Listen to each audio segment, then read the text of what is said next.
I don't think we've had a board game designer on the show until now. Yeah, I was going around to board game conventions. Welcome to the Free Outside Show. I'm your host, Jeff Garmeyer. This is where we talk to people who've done all sorts of cool stuff. So the game is called Calico, and is my most popular one. I started designing it in 2018, I think, or 19. It came out in 2020, and it's about quilted cats. So today we're talking to Kevin Russ, who just completed Cocodona for the first time, and we get into his story getting into ultras, into photography. He's very famous for shooting photography on an iPhone.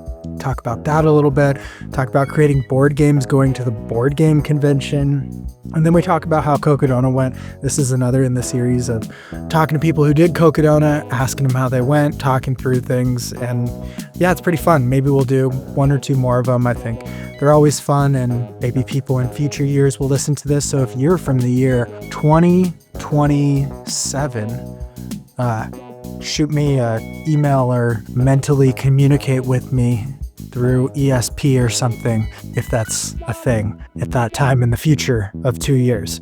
Okay, this is Kevin Russ, brought to you by JohnGJanji.com and GarageChromeGear.com. All right, here is Kevin Russ. All right, today on the Free Outside podcast, we welcome Kevin Russ, fresh off Cocodona 250. And I want to start, are you the best iPhone photographer in the world, do you think? I don't know. I mean, there was a time where, yeah, my name got kind of known for being the iPhone photographer. So, yeah, I've since added some other cameras to the mix. But yeah, there was a while I actually switched from a full professional DSLR setup to just an iPhone for a few years. I saw that, and some of those articles I thought were just like clickbait on a photographer using an iPhone, and it's like, no, that's basically all you shot on while you traveled the country, right? Yeah. It's that thing for, creative and artist people when you have some type of limitation that really brings out the creativity.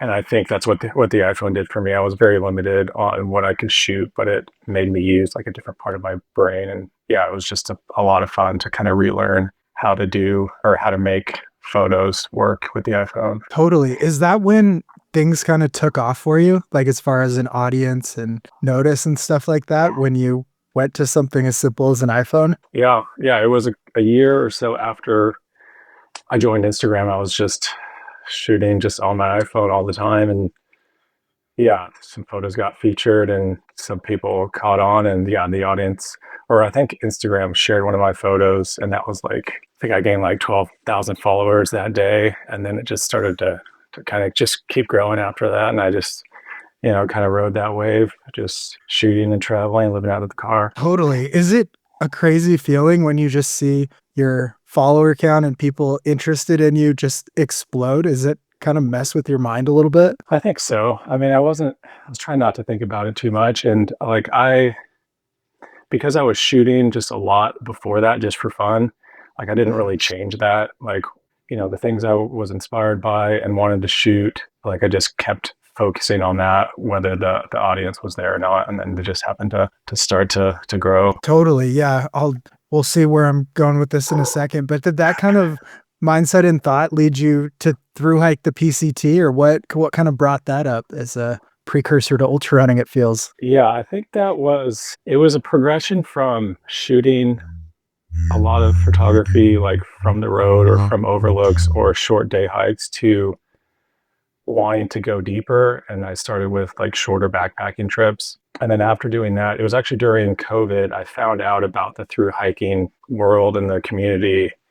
And I realized thru hikers and PCT hikers aren't some crazy group of people. They're just kind of regular everyday people. And once I learned that, yeah, that's when I started researching the PCT and wanting to do something longer. Yeah. I mean, it's that, I think we all have that moment when you meet a PCT hiker or you hear about it, and it's like, are these people living off the land or fighting off bears or just a totally different person? And then you meet some of them, you hear some actual stories, and it's like, oh, yeah, I could probably just do that.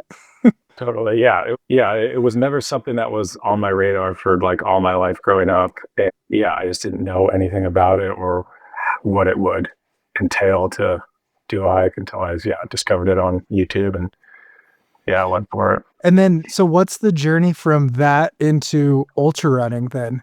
Because you go from like photographer with the car to, it sounds like, slowly moving into big time endurance stuff. Yeah, that happened it was actually on my kind of second, or no, my first kind of bigger through hike on the Colorado Trail. It was August 2021. And I was coming up from the train tracks, the Anemus Forks area up to where you go to hit the road to go into Silverton. And Mike Versteeg, actually, I didn't know it was Mike at the time, but some guy came running past me very slowly, no shirt. Anyway, once I got up to the road, it was dusk, and I saw a truck pull out of the trailhead right when I hit the road. I stuck my thumb out. It pulled over. It was Mike and his friend James. And anyway, he was super nice. He offered me a place to stay, gave me a ride into town, and so that's how I got into trail running. After I finished that trail in Durango, I went back to that same spot in my van. Actually, ran down to the river. That was my first trail run, and I think that's how I. And then actually, after learning about Mike, I looked him up, and that's when I first heard about Cocodona. Also, I saw like an article about this guy, who was on some mushrooms when he ran that first year and won, and so that's kind of how ultramarathons got on my radar. So when you hear about Cocodona then, or reading an article, are you like, that's for me? Or is it like maybe someday I can do that at that time? No, I didn't even think that I would want to do that at that time, because I was still getting into through hiking. That was my main thing, and still kind of a little bit doing some photography as well, and just going slower. And through hiking, I can kind of include some photography also. And so, that was 2021, and I had like the PCT on my mind. I did that in 2022. Anyway, it was a couple years until I kind of realized, I think I want to try to move a little faster on the trails, or I was moving pretty well on the through hikes, and it just sounded fun to kind of push the pace a little bit with the ultra marathons. Yeah. And did you grow up running? Were you running at all during this time, or has the running been totally new? No, that's totally new. Yeah, I was never a runner. I never liked running. I could not run very far when I did, like, in senior high or whatever. I would just get super tired. And so, but it was after a through hike, and I'm typically fairly fit, or like fit for me. And I found that, I would lose some weight during the through hike, and then I wouldn't have my pack, and I would go for a jog. And if I'm jogging slow, I just felt like I wasn't getting tired, and I could just keep on jogging. And that was a new thing for me. And I think that's where, when I heard about ultra marathons, and then I kind of combined that with how I would feel on a slow jog after I finished a through hike, I felt like, oh, I could just keep on going at this slow pace. Yeah. And then, so that moves into ultra running, and along the way, are you still thinking artistically and capturing stuff even on trail runs and stuff, or does it get harder as you're trying to push the pace? Yeah, it does get a little harder. I'll take mental notes of places that that I want to come back to, or if it's like most of the time I'm not that serious about trading. Like if it's a cool spot, maybe I'll wait for some light to come in or something. But for the most part, I've done a lot of photography in the past. I still actually have a lot of work that I haven't shown, that I can or that I've been using to sell prints and stuff. So I don't totally need to like continue to focus on taking photographs whenever I'm on a trail. So that kind of allowed me to, focus more on the running and stuff. Yeah. So let's move to this year, Cocodona. When did you finally decide to sign up? And what was the thought process that now was the time? Yeah, so that was, so like I mentioned, 2021, I heard about it. 2022 on the PCT, I met Josh Perry. He was training for the FKT. He was friends with the guy I was hiking with, Jupiter, and we all hiked together for a couple days in the desert section. And then that was 20. And then in 2023, I saw Josh run, and he saw him do quite well. And I also remember Finn was on the commentary, and I remember him talking about like Cocodona is where through hikers and ultra runners can kind of come together and be fairly competitive. And also I had known about you too. So, you're obviously from the thru hiking world. You had been making the transition to running with those examples, seeing in 2023, then it got on my radar for more like, okay, maybe I should try and sign up for this. And then I don't know why I didn't in 2024. I think I wasn't quite ready. I actually hadn't done my first ultra until the end of 2023. It was the 50K. And Yeah. that so just felt like a little too much of a jump to go from that. Um, then it was, 2024. I watched the live stream, and then I was actually at the terminus of the PCT at the Mexico border in May, and I was watching um, the race sell out. I saw there was like 12 and then 10 laps, and this was like May 21st, I think. Yep. And so I just signed up right then. I was I think I was I planning think to we do. signed up at the same time because I saw like 7 left and it was like now or never. I Oh, gotta really? You sign too? up. Yeah. So yeah, it was kind of cool. I was out there just doing a short section of the PCT, but yeah, I was like, okay, I think I should probably sign up. So Okay, so you're in, and then what's the roadmap to go from through hiker with a little ultra running experience to Cocodona? How did you manage the next year knowing that you had this big thing? yeah, so the plan was to start running a little bit, and during that summer, the plan was to go for an FKT. So like the reason for being on the PCT last year was to do a section up to, or most of California up to the Oregon border, that I was going to try and do the Oregon section of the PCT. And so, yeah, that seemed like it would be some good training. It would involve some running and just being able to push for long. Yeah. I didn't end up working out because of a fire like the weekend before I was going to start. There was a bunch of dry lightning and a lot of fires popped up all over Oregon. But yeah, and then I think it was near the end of the year, maybe October, November is when I realized I needed to start running more. I signed up for Across the Years and the 2 hour, so I knew I could get some good running in there. And then, yeah, then just over the course of the beginning of this year, I'm trying to remember what I did. Oh, I did the whole You had the Chipotle Chipotle challenge. thing. Yeah, and that wasn't planned obviously to do that. But after Across the Years, my plan was just to be in Arizona, spend a lot of time on the Arizona Trail, do a lot of hiking and running. But yeah, then that Chipotle thing took over January, which was fine. I think that was probably good for just being on my feet. Yeah, I was on my feet more that month than I think I would have been. So yeah, and I kind of kicked off another chapter. But yeah, Yeah. so Yeah, and I talked to you during it. Was it I mean, it looked like, the last week or so after I talked to you was quite intense. Was it, like, draining too? I feel like you just had to be thinking you're doing hiker math the whole time, trying to win this thing, doing, like, 18 hours a day. That had to be hard and draining by the end of that month too with all the coverage as well. yeah, especially the last day. I mean, I wasn't really doing much coverage myself compared to Jamil. He had those vlogs going up, but it was it was trying to figure out how much I needed to do because we were close. Like going into our last push, I was 20 miles ahead. I showed up that morning early. He was already out there, so I didn't know how much he had done. Just for that last, I think it was like day and a half. He didn't sleep at all. I was trying to sleep and keep an eye, like I was parked right on the course, keep an eye on him, and trying to figure out, okay, maybe he's done 5 miles more than me, 10. Anyway, yeah, that was tough because then the next day a lot of people came out, which is really cool. Yeah. But yeah, it is just draining with a lot of people and all those miles and just all the traffic noise too. It can just get to you. But it was Did it you was it guys was a fun know time. each other? Did you guys know each other before the challenge? No, we had briefly met at Saddles the Okay. year before, but that was it. And Jamil, I'd known about him of course for a while, but That's so funny. Yeah, end up seeing so much of each other, more than most people ever see in those 3 days, or I mean 30 days. Yeah. yeah, for sure. Yeah, and then so, okay, moving into Cocodona, I guess training goes well, show up kinda ready to go. What did you think when you'd spent all that time in Arizona and maybe the Pacific Northwest would have been better place to be training for it this year? Oh, yeah, I know with the rain. I actually wasn't yeah, I was actually kind of excited for something cool. I don't do too well in the heat, so, Yeah, same. I wasn't gonna mind that.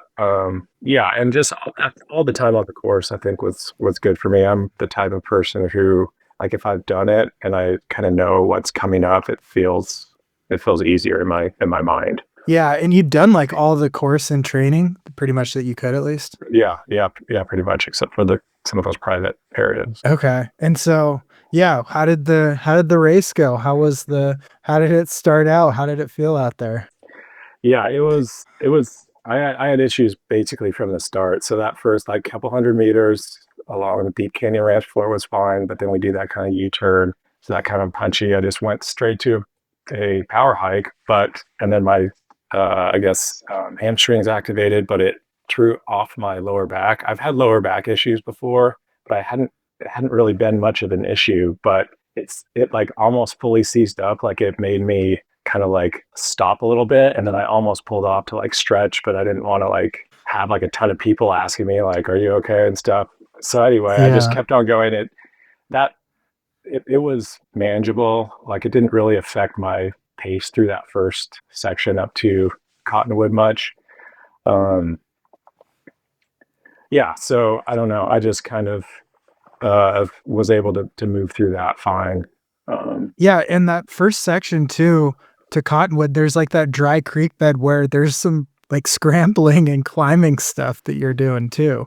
I mean, that Yeah. must not have felt good on your back. Yeah, that wasn't that great. Yeah, there were some big steps I had to take through there too. Yeah, what's going through your mind when it's, like, 7 miles in and your back is acting I'm up? feeling that. I think I'm just thinking I've had worse issues and the race is long. I know there's gonna be a lot of hiking coming up in that Mhm. climb, and and once things space out, if I feel like I need to stretch it out, then I can do that. So, yeah, I wasn't too worried about it.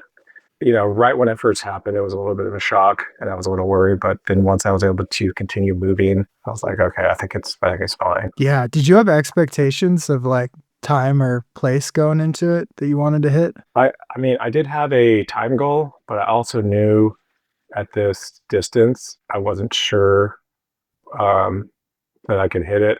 So, like, what I told myself was I would be equally surprised if I hit my time goal or if I was, like, 15 hours later just because Okay. of how it of how these races are. Yeah, totally. Okay, so we're going up the climb and then the weather hits. How are things at that point when Cocodona suddenly becomes a cold weather race? Yeah, I had my rain jacket with me, luckily. I wasn't sure because I knew you had to have it at Ground King, so I thought about leaving it with my crew or in my drop bag, but looking at the weather that morning, I decided to bring it, which was a good idea. And so, yeah, during that climb, it was actually, since it was kind of humid, it wasn't all that cold, even when the rain started for me, at least. I think you were probably a bit higher up on the weather hit, but for me being a little lower, there's little bits of sun here and there. Yeah, it actually wasn't bad, and I don't recall mud being an issue either at the beginning. So No, it was, like, wasn't kind of new and exciting, uh, for the first part, and then the mud would come later, I guess, is sort of my memory of it, but yeah. So, okay, and then you I this is where I saw some, footage too, so there was, like, the whole Keeping Up with Kevin, series too, it looked like came into Crown King and tried to stretch everything out. Is the mindset still pretty solid, or is it a little concerned because the back's an issue with 220 miles to go? now this is where things started to concern me a little, and where I had to start changing my mindset about my pace and what I can do. Because it actually, on the way up to Lane Mountain, there's some flat sections that you can run. There's some down sections you can run, and then even the last like mile into the Lane Mountain aid, a lot of that is runnable. But I actually started having knee issues Okay. going up to that climb, and so and again, I've had knee issues before, and I've been able to work through them. Typically, just like stretching out my quad, the knee pain would go away, and then it would come back. But eventually, with enough stretching, it would go away and not come back. But that wasn't the case here for some reason. And Mhm. so I basically did like the nice 4 mile stretch from Lane Mountain down to Crown King. I got passed by probably 12 to 15 people. I had to walk almost that entire section. And so, yeah, that's Yeah. when, yeah, mentally I was like, I don't know if I'll be able to run much of this. I was able to, kind of slightly jog into Crown King just because I had stretched a bunch before that. But then, yeah, then basically from Crown King on was just walking the entire time, and that stretch to Arasta Creek and then up to Camp Kippa. I just was like, I can hike this out. It's gonna take a lot longer than I was hoping. And when I signed up for Cocodona, I wasn't planning to hike it. I've hiked a lot Yeah. on trails. I wanted to, just be able to run. So it was a little bit Yeah. something I had to come to grips with. But then actually seeing you at Camp Kippa actually helped my mindset somewhat. Okay. Yeah. So for one, yeah, I did not expect to see you there, especially since I had been walking the entire that whole time. Yeah. But when you told me, yeah, you just randomly appeared because you weren't there when I didn't see you when I first got there, and then all of a sudden you were just there, like you had just woken up for a nap, and you had told me you thought you had slept for like 5 hours. It turned out to be like more like two, but it Yep. was more inspiring for me thinking that you were there for 5 hours because like obviously you weren't having the race you wanted, you weren't feeling great, but you said something like, you're here, you're gonna, push through this, you're gonna do what it takes to get to the finish line. And, I don't think I'd thought about dropping out, but if, maybe thoughts of like, do I want to just walk this whole thing was starting to, I don't know, I was starting to think about that. Yeah. But after seeing you there with your attitude of like just wanting to get back out there and do the best you could, yeah, that actually helped me leading that aid station there. Yeah. I mean, I think it is just a really good thing to put out there is, I mean, you only get one best race in your life and you only get probably a few really good ones too. And there's going to be some that don't go your way. And I think just the mindset of continuing to try and push. And even if you're not going to hit your overall goal, the individual goals along the way can be just as validating in the moment. And that's kind of how I shifted to treating it. And it made it a pretty fun year despite being a little disappointing in the overall goal. Did you just have that mindset the whole way of like, even if I gotta hike this out, I can still hike it out pretty good kind of thing? Yeah, and I was surprised actually that I was moving up the field, and that also, you know, I guess made it somewhat better. Yeah, because I didn't, yeah, think just hiking that would happen. So that was Yeah. kind of fun. But yeah, I really it was really the crew I had. Whenever I would come into an aid station, just walking, of course, they were very quick and dialed to get me back out. They were always super positive, and they didn't like allow me to maybe feel sorry for how slow I was going. Yeah, so that was a. I mean, they were a huge help. Totally. Yeah. And so how did it go with agreeing to have like content come out every day about you? Did that change your mindset or how you acted around the camera too? Because I think Sean was filming you a lot of the time out there as well. Yeah, Sean was out there. No, I didn't. That didn't really affect anything. And some of the time he was on his iPhone versus his like other camera, so I didn't even know like like what was like yeah, or like what he was going to use, or if that was part of the film, going to be part of the little docu series or what. So I just kind of ignored that and just I was focused on yeah, just trying to get back out there when I was at the aid stations Yeah, he's filming, pacing, and crewing and crewing. and editing at the same time. Yeah, I'm surprised he got out to, the first 2 days, mostly. Yeah, That's I pretty saw him at impressive. the end and he was done. Oh, he was so he was so tired at the end. He might have been more tired than I was. Yeah. And so, yeah, moving through night one and stuff, did you start to get to feel sleep deprivation and stuff like that out there? Yeah, the first time I really felt tired was actually coming up Mingus. So I didn't Hmm. sleep through the first night. We through Fane Ranch, through all that mud. On the way up Mingus, that last mile or whatever, once you hit the top, you're kind of on that road. I think maybe because it was less technical, my mind kind of relaxed a little, and then my eyes started to close. But I knew we were almost to the Mingus camp. But no, then after that, getting some food in me, I woke right back up, and partly was the rain and the mud coming down Mingus. That was probably the worst part of the course for me. I got super cold, but I knew I had to keep moving and stay focused, and I didn't feel sleepy at all through there. So Where yeah, where did you sleep first? my first sleep was between it was hold on, Sean. It was between Dead Horse and Deer. Is it Dead Horse and Deer Pass? Yeah, Okay. but between Dead Horse Wow. and Deer Pass, I think the plan was to sleep a little longer at Deer Pass, but I couldn't quite make it there, so I took about a 10-minute dirt nap.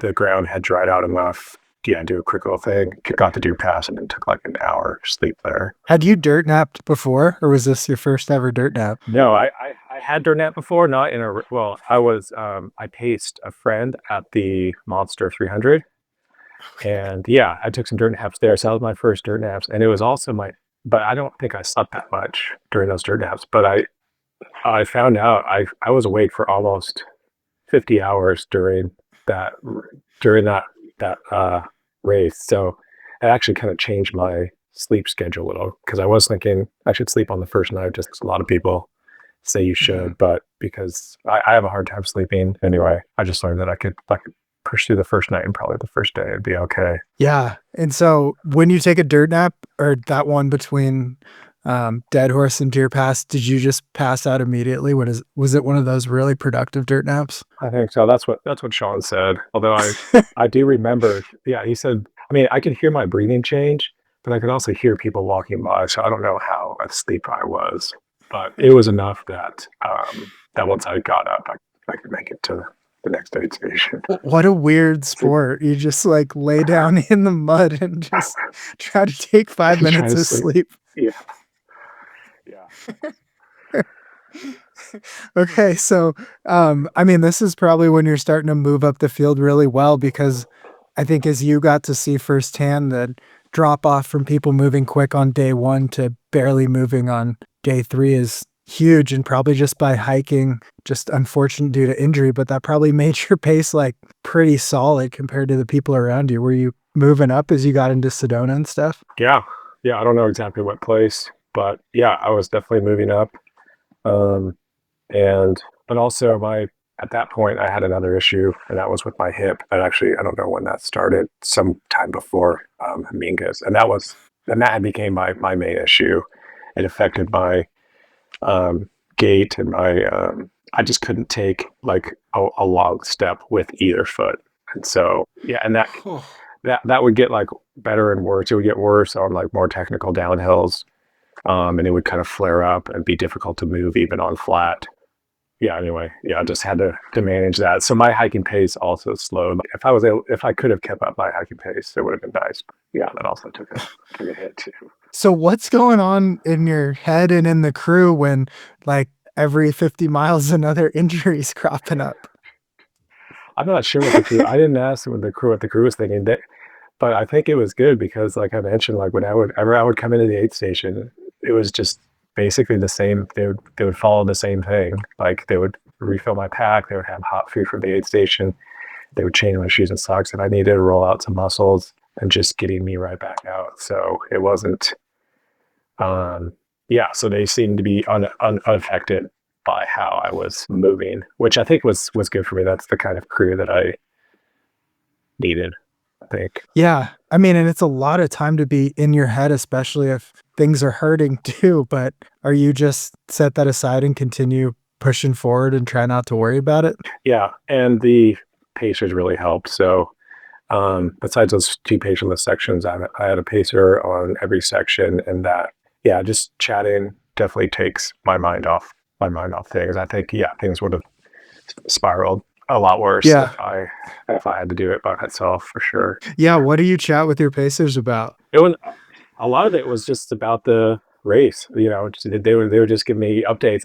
It's funny, I would ask often about you and Shelby because both of you I saw on the first day, and you weren't having the race you wanted. I know Shelby was back further than what she wanted, but watching how both of you were like moving up was pretty inspiring. So yeah, so I would ask him a lot, you know, how people are doing and stuff. Yeah, it's pretty funny. It's almost like the hiking world, how for the 3, 4, 5 days of Cocodona, your whole world is just Cocodona. Sort of like when you're on the PCT, your whole world is the PCT and the outside world doesn't exist. Totally. Yeah, and they would, sometimes put on the live stream too, and we would just listen to that. Yeah, we'd make jokes about the live stream. That's kind of how we pass the time. Yeah. And then, okay, so the last, I guess, getting to the final stretch, you're feeling good? Has anything else fallen apart? Just working through mud. I guess it started getting hot too. What's kind of going on as the end is within Starting sight? to get warm, yeah. No, the most warmth I felt was at the Sedona aid station, but then after we climbed up, I was fine as far as the heat. But yeah, near the end, nothing really fell apart too bad. I did have a really rough night, my third night, and so it was that second night I took that hour sleep, and then the third night I was coming into. It was the first patientless section. It got dark, so I was coming into Munns Park, and I was moving very slow through the road section of that. I don't know exactly what was going on. Things were just hurting really bad. Couldn't believe how slow I was moving, and I didn't. Maybe I could have been better on speaking up about sleep, but they gave me 10 minutes to sleep. I ate a bunch of food, and I felt honestly fine. Like I didn't feel like anything was going to happen over that next section, but I knew it was a long, like 20 miles before I would see crew. I did have a pacer with me. It was Sean at that time, and I actually I had my slowest miles, I think, besides Eldon, and it was on that nice, easy road section right before Kelly Canyon Aid. That few miles, I was just falling asleep walking, and I couldn't wake myself up. And I was moving, and it was middle of the night. And it got cold enough. We had to get out my space blanket, and that I was surprised how warm that kept me. And then once we got to that aid station, Don ran ahead, one of the volunteers, I don't think they had a sleep station there, but one of the volunteers had like a sleeping bag in his truck, and he let me use it. And I just laid by the fire there until the sun came up. That was probably my roughest point there. So, Yeah. Do you feel good and inspired again once the sun comes up, or are you still feeling rough? I'm the most, or what was the pain? I was having a lot of, I think just the culmination of everything, just being super tired, being that many miles in. It was tough to get moving again. Like I was pretty slow for the first, maybe only quarter, half a mile. Oh, yeah. Yeah, Yeah. it took me a little while, like after I woke up, because I was like a full on sleep. After I woke up, to get food and to get to get everything back moving again took me a little while. This is what I say with the same thing between ultras and through hiking. It's like the first mile every morning is just like really tough when you're through hiking too, out of Yeah, bed. yeah, no, I did kind of feel some similar things, although I haven't pushed myself that hard in a through hike. But on the days where I am pushing, like 35, 40 mile days back to back, it's that wake up of like, oh, things are hurting a little bit, but you just got to get moving in it. It gets better. Yeah. Okay, so you get through your low moments and you seemingly get to Tut Hill and now you're in Flagstaff, but you still have like 40 miles to go or something. Yeah, how does it go on that next pacer list section? Pretty good. I was still quite tired. Actually took, I don't know if my crew will listen to this. I actually told them I only took one nap, but I think I took three naps in that section. The weather was perfect. We were on some of the Arizona trail. It was very nice. Like I just would see these like perfectly shaded spots with like a section where I could like put up my feet. And I was, yeah. So I think I took like two 15-minute and then a 30-minute. I'm pretty sure. Um, I got past a bunch there too, but I didn't care. I was just, yeah, and I think I was a little, maybe thinking about how that the night before went, knowing I was gonna have to go up Eldon at night, and didn't I did knowing I didn't want that to happen. So maybe part of it was just like making sure I was well rested going into the night. So, yeah, I got to Walnut Canyon like an hour or so before sunset. Quickly did that next section to Wildcat, got some food there. Actually took an hour sleep there, and then yeah, Eldon, and I was actually Yeah. climbing well. Um, and I just could not descend. That was the first time like where I really felt like people talk about their quads going out. I could not go down. I think I took over an hour. I think on one of those miles. It was very slow. And you're like, are you like turning around and trying to go backwards down it? Because it feels easier. And I haven't. I I mean, didn't try that. Maybe I should have. yeah, no, it's a brutal Yeah. section. I can't believe they added that descent right at the end. But okay, and then you're getting towards the finish, and what's going through your mind as you're finally going to finish this really long, dumb race?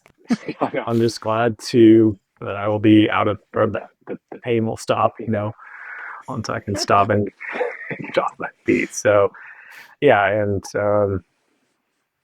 yeah, I don't know what else I was thinking. I was just ready to be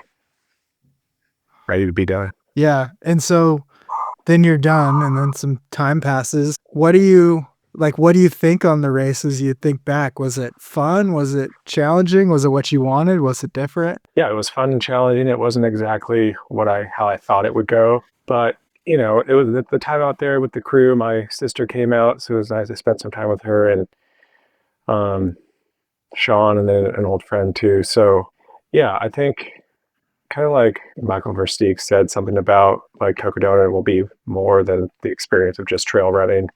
And I guess for me, I didn't really trail run at all, but it was, yeah, just the experience with the crew and all the racers out there, the aid station volunteers, like that one guy who loaned me a sleeping bag. It was just fun to be part of this whole thing because, I've been watching it since, I guess, 2022.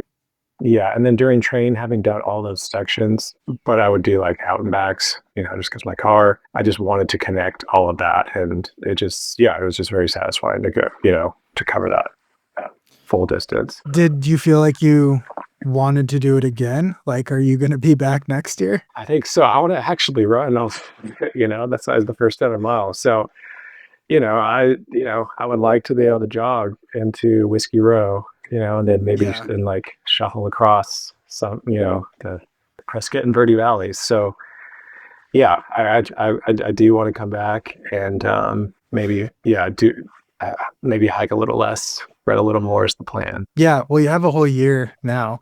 What are you up to this year until Uh, next Cocodona? until the next one, yeah, I'm definitely need to do some strength training, a lot of strength training, but I do want to try an FKT this summer since last summer I didn't get to. So I don't know which one, but I like to try something. Yeah. Do you feel like Cocodona also unlocked like distance? Like, or maybe it was the Chipotle challenge or something, but doing an event where you go so far, I've always found it like makes through hiking mileage or FKT mileage feel the math works a little bit better in your head when you've experienced yourself I've doing done a more lot. miles. Yeah, totally. Yeah. Yeah, it's such a unique thing. And what did you think of the atmosphere of Cocodona compared to seeing it on the live stream? Oh, it was just as good as the live stream. Yeah, and so I also got to see it pretty up close last year. I volunteered as a course sweep and at an aid station. Yeah, I forgot to mention at the beginning that was another thing that when I volunteered in 2024, it definitely helped me want to sign up. Just seeing it in person. Yeah. So what are you going to do different next year? Just strength train and more running. I think I want to.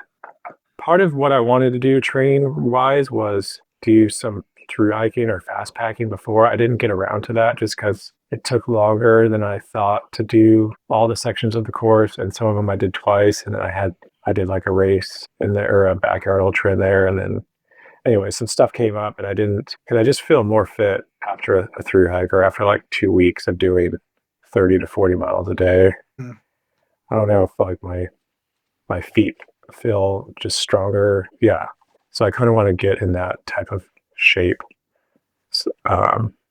before and see if that changes anything. Yeah, my most, I don't know, probably the strongest I've ever felt there is when I did a 200-mile through hike in February, and then I started running after that. But that combo worked pretty good for Cocodona for me in 2022. But I don't know, it's so tricky because there's a lot of hiking, but also you want to be able to run really well too. So I don't know. And all the vert, it's like impossible to train perfectly for. Really?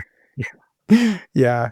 Are you one of those people that after the race, you're like thinking back and like, I could do this, this, and this type of thing? Or are you reflective type of person? Yeah. I mean, a lot of this I feel like I did almost as well as I could with not being able to run.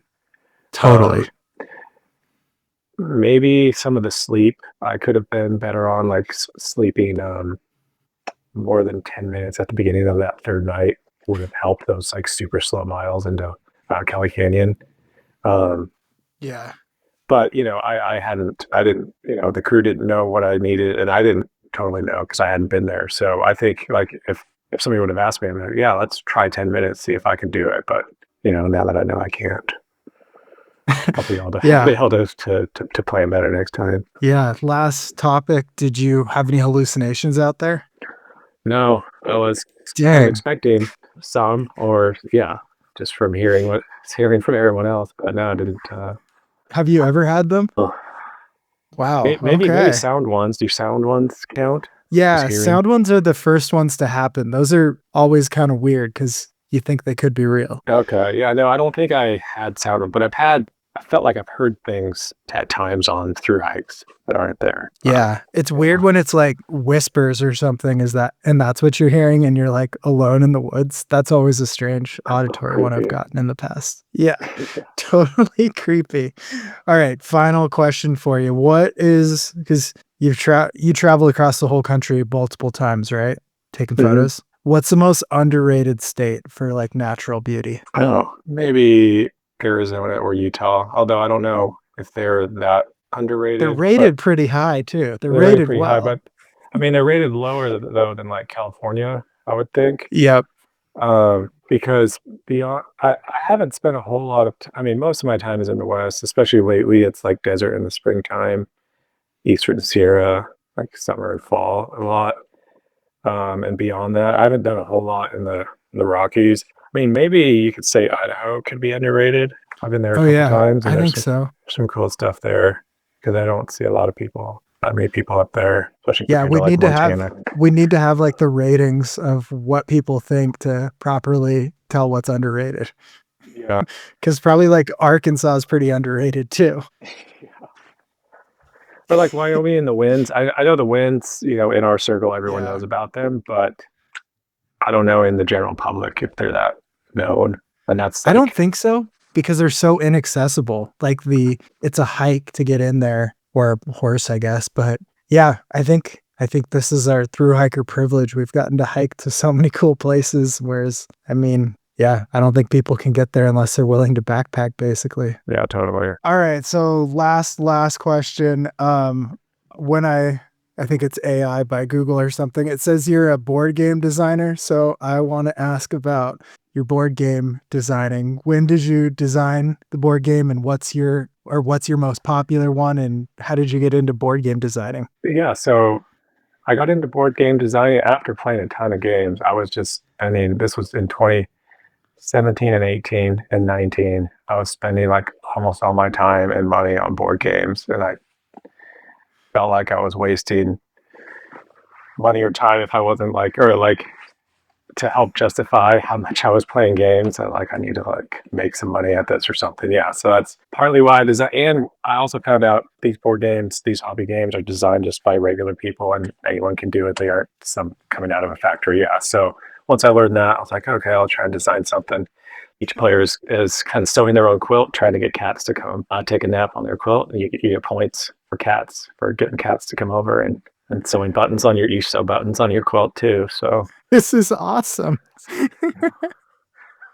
Man, how do you even launch a board game? So you design it and you decide it's good, and how do you even launch Yeah, it? I had to get that. Yeah, I was going around to board game conventions, mostly for getting feedback from other designers. So they have special rooms where designers will go in with their prototype. You play other people's prototypes, they play yours. You give them feedback, and then oftentimes publishers will just be kind of milling about, checking out what's new. And yeah, I met some people who they actually weren't publishers yet. They were fellow designers, but they wanted to get into publishing. They played my game.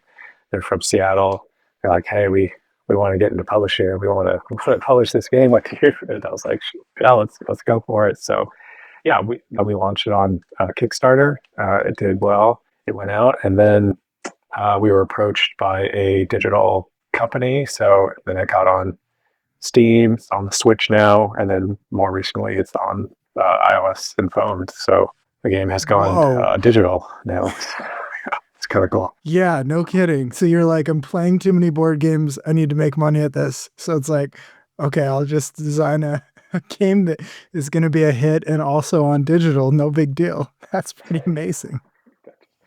I mean, part of it, yeah, the publishing team really did well. It was a fairly basic design, but all these minds coming together, yeah, it helped make it what it is. So Okay, I have a couple more questions. What is describe these board game conventions? Like what kind of people are there? Are there like a lot of polka dot shirts and like umbrella hats or something? Or what kind of people are at these? art the board games, they're just yeah.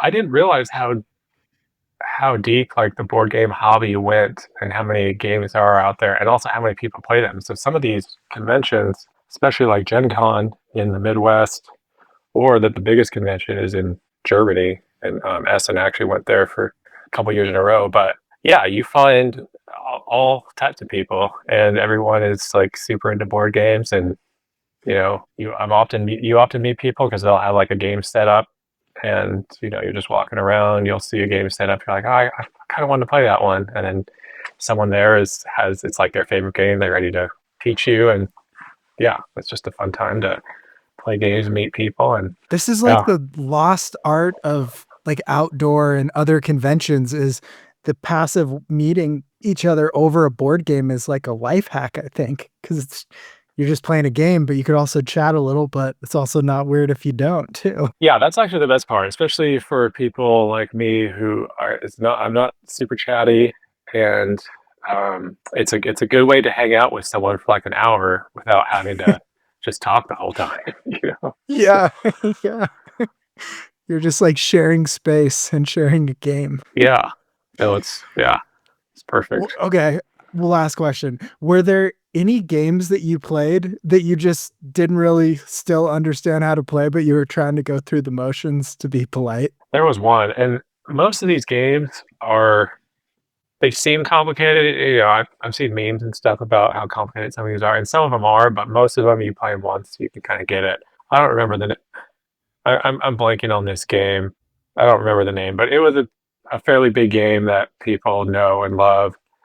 And I haven't had too many issues like learning some of these complicated games, but this one I just couldn't. It had to do with like art and selling art and stuff like that, but I just It I was, just couldn't really get it. yeah, it was the card Yeah. game War. It was a little complicated, but just kidding.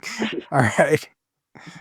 Thanks for listening to the Free Outside Show. If you want more content, I write articles on Substack, freeoutside.substack.com, and follow Kevin. He's all over the internet, Kevin Russ. Also, his website has a lot of cool projects as well. The show is brought to you by Janji, JANJI.com. I wore their Sun Chaser hoodie. Check that out. Buy it. I love it. I mean, tell them I sent you as well because they support the show. And I wouldn't push a product that I didn't actually believe in. And then Garage Your Own Gear. You can literally get anything on there. I'm getting headlamps for the FKT on the Appalachian Trail. They have bidets, which I've done giveaways with. They have tents, backpacks. They have Alpha Direct hoodies. They have fleece. They have meals. You can get anything. Check them out. Even just browse around there. Pretty fun. And then lastly, Coffee, Csinstant.coffee. That are the sponsors. That's premium instant freeze-dried coffee. It's really good. It's like got substance to it. All right. That is the show. You can support it, patreon.com/freeoutside if you want. But that's all I got for you guys today. Stay elite, my friends. you reached into my heart and just made it grow 3 sizes. So thank you. Wow, I'm gonna put that on my LinkedIn or something.